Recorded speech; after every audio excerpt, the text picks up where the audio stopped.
श्रीमङ्गलचण्डिकास्तोत्रम्। महदेव उवाच। रक्ष रक्ष जगन्माता देवी मङ्गलचण्डिके, हारिके विपदां राशेर्हर्ष मङ्गलकारिके।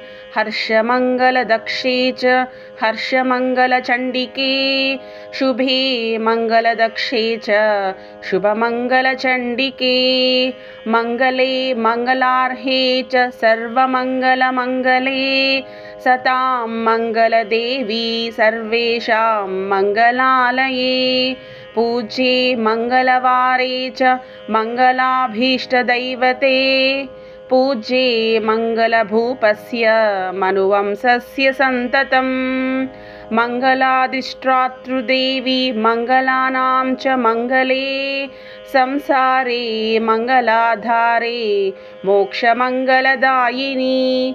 सारे च मङ्गलाधारे पारे त्वं सर्वकर्मणां, प्रतिमङ्गलवारं च पूज्ये त्वं मङ्गलप्रदे।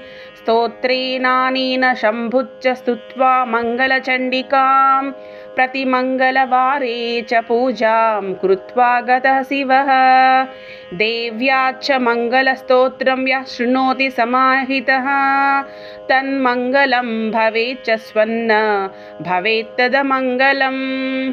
प्रथमे पूजिता देवी शम्भुना सर्वमङ्गला, द्वितीये पूजिता देवी मङ्गलेन ग्रहेण च, तृतीये पूजिता भद्रा मङ्गलेन नृपेण च, चतुर्थे मङ्गले वारे सुन्दरीभिश्च पूजिता, पञ्चमे मङ्गलाकाङ्क्षे नरैर्मङ्गलचण्डिका, पूजिता प्रतिविश्वेषु विश्वेशैः पूजिता सदा।